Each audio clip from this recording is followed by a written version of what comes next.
pitäisi mennä. Joo, siis se oli oikeasti tosi kivaa. Siellä oli tosi kivaa porukkaa. Siis mä tutustuin ihan sikamoneen siellä. Se oli tosi kivaa. Kattokaa, sieltähän se tulee. Missä sulla nyt noin kiire? Venää vähän. Kattokaa, se vaan menee. Mä oon itse ollut koulukiusattu ja mä oon myös ollut se kiusaaja. Eli mä oon ollut molemmilla puolella. Mä itse oon huomannut, sehän alkaa jo iltapäiväkerhossa. Siis se semmoinen tietynlainen, siis mä oon, siis se on järkyttävää, mutta se alkaa jo lapsilla jo. Vaikea päästä yli tietyistä jutuista ja ne jättää oikeasti arvet. Et susta voi tulla helposti just sen takia se kiusaaja, kun sua on kiusattu.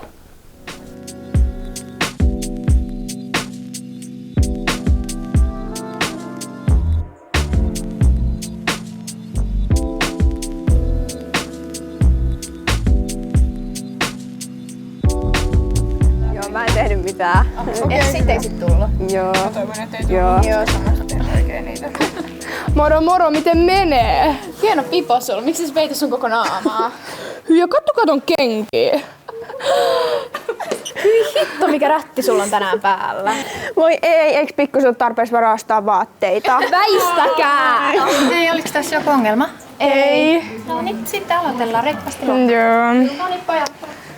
Pitää olla todella hyvä koulussa. Mä oon todella huono matikassa. Mä en ollut hyvä siinä. Ja mä halusin olla vain lapsi, joka leikkii leluilla ja niin edespäin. Mutta mä en saanut olla, vaan mun piti koko ajan opiskella. Ja se oli se, mikä tavallaan toi semmoisen huono ilmapiiri. Monet mun tutut, jotka on kokenut kiusaamista, itseni myös lukien, niin kyllä opettajat on varmasti huomannut sen, mutta ei välttämättä tajunnut, että se on niin vakavaa, että siihenkin pitäisi myös puuttua lujemmin. Ja sitten siinä, kun mä oon ollut se itse kiusaaja, niin se on ollut just sen takia, että mä oon ollut todella katkera tai vihainen siitä, mitä mulla on tapahtunut, tai siitä, että mun ihoväri takia myös, ja myös siitä, että mun kotona ei ollut yleensä kaikki hyvin tai ei tullut sitä rakkautta niin hyvin, niin siitä myös johti aika paljon se kiusaaminen. Ja sitten toisia huomioitiin enemmän ja mua ei. Kosti tavallaan se eteenpäin toisille ihmisille.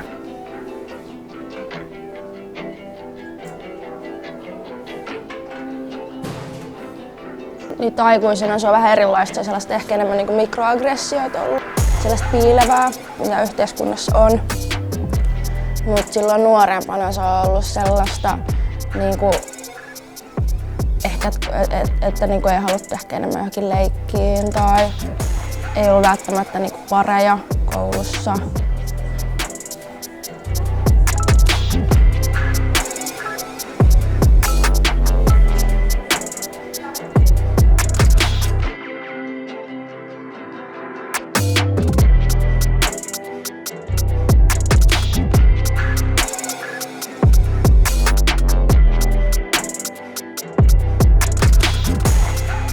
Tosiaan, kun tässä viitonen käytän viittomakieltä, niin voi olla, että se on monelle aika vieraskin asia, osalle ehkä tuttu, mutta haluan kertoa, että se on ihan kieli. Siinä käytetään käsiä ja kasvojen ilmeitä ja kehon eleitä ja muuta, siinä on fyysisyys mukana, mutta se on kuitenkin ihan luonnollinen kieli ja sen oppiminen on tavallaan ihan samanlaista kuin vaikka kirjoitetun kielen oppiminen ja kuka tahansa voi oppia viittomakieltä. No, merkittävin muutos oli varmaan, että istuu pyörätuolissa, kun ei ole alaraajoissa mitään liikettä, mutta muuten mä oon kyllä yrittänyt pysyä mahdollisimman niin sanotusti normaalissa elämässä. Olen ollut ihan syntymästä asti kuuro, eli aina on ollut viittomakielinen koko elämäni. Läheiset ihmiset ei suhtaudu mitenkään eri tavalla. Et alkuun niitä kyllä jännitti tulla katsomaan, kun ei tiennyt miten suhtautuu ja ei tiennyt missä kunnossa mä oon, kun makasin sairaalassa, mutta muuten ne on ottanut tosi hyvin ja sitten mäkin olen ollut avoimesti kertomassa, että mitä vammaan kuuluu ja näin, niin tosi hyvin kyllä ollaan päästy samoihin juttuihin ja samojen jutun tasolle, että ei ole mitenkään vierastanut. Et tietenkin nekin on joutunut opettelemaan vähän uutta ja missä mä pystyn liikkumaan ja miten, mutta suhtautuminen on ollut kyllä tosi positiivista ja kaikki kaverit ja muut läheiset on ollut tukena.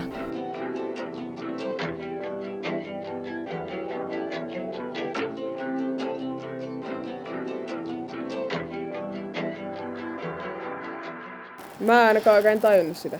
No mä ajattelin kuitenkin vaikka kysyä joltain vastaukset. Se on kyllä helpoin ratkaisu. Pari miinsaa vielä, niin juna tulee. Mitä sä kuuntelet? Se kysyi, mitä sä kuuntelet. Onko tää kuuro tai jotain? Kysyttiin, mitä sä kuuntelet. Jotain tällaista suomi-rappia. Ei herran jumala, eihän kukaan täysjärkinen ole kuunnellut tuota vuoden 2015 jälkeen. Mä tiedän. Mitä sä tiedät? Mä tiedän, mitä musiikkia sä kuuntelet. Anna se luuripäin, niin mä haluan nähdä. Eri vuosikymmeninä on näkynyt vähän erilaiset syrjinnän muodot.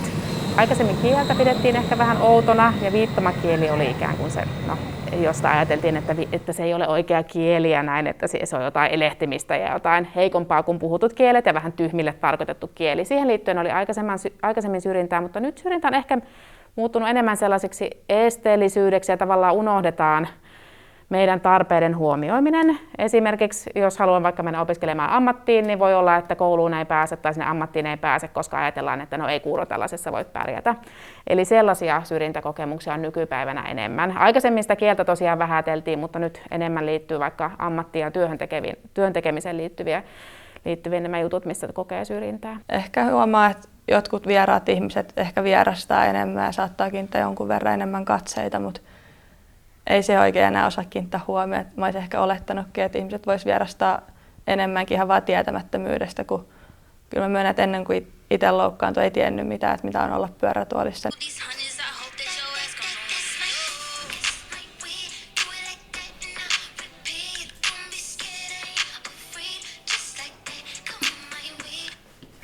Mutta paras muisto kyllä koulussa oli se, että mä esiinnyin joulujuhlassa. Se oli niinku parasta. Se huomio, mitä mä en saanut kotolta siitä esiintymisestä, niin mä saisin koulussa. Ja se ei ollut semmoista huomion hakemista, vaan se oli jotenkin se, mitä mä sain niiltä, niin mä sain semmoisen rakkauden. Ihmiset oli oikeasti onnellisia mun puolesta ja se oli myös semmoinen juttu, missä mä niinku tavallaan löysin itteni, että okei, mä oon tämmönen tyyppi. Okei, mä oon tavallaan NS-esiintyjä, viihdyttäjä. Mulla oli se mun oma gängi, kenen kanssa mä olin ja kenen kanssa mä aina menin koulun jälkeen nuorisotalolle ja kenen kanssa mä kasvoin. Kyllä mulla oli niinku kavereita ja keiden takia mä haluaisin myös mennä kouluun kanssa.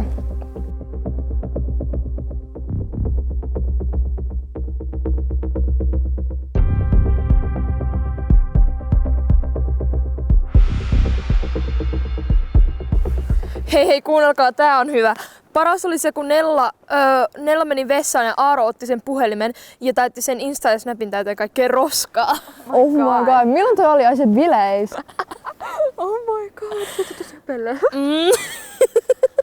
Luettiin myös Nellan naurettavat runot. Oh my god. Hei Nella, mitä muut siellä bileissä oli kuin toi? Haloo, Nella, kuulet sä? Voi, alkaako pikkusta itkettää vai haluatko lausua runon asiasta? Itkupilli. Se, joka kiusaa. Se on pitkä prosessi. Se on semmoinen, että sitä pitää vaan rakastaa, eikä tavallaan työntää pois.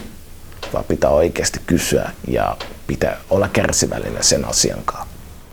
Älkää jääkö yksin.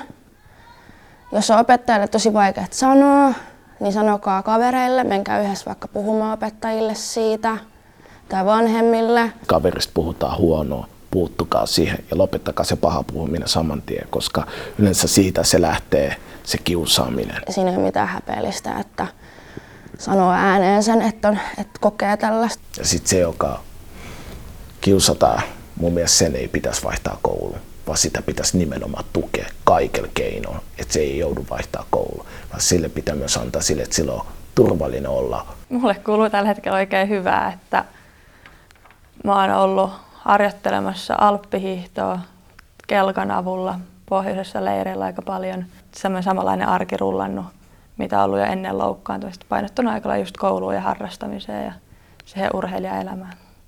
Eri paikoissa voi oppia tätä viittomakieltä, vaikkapa täällä meidän koulussa, missä ollaan nyt.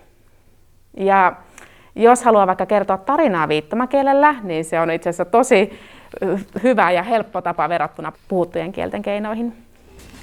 Tai se sanoo sitä. Ei muuta.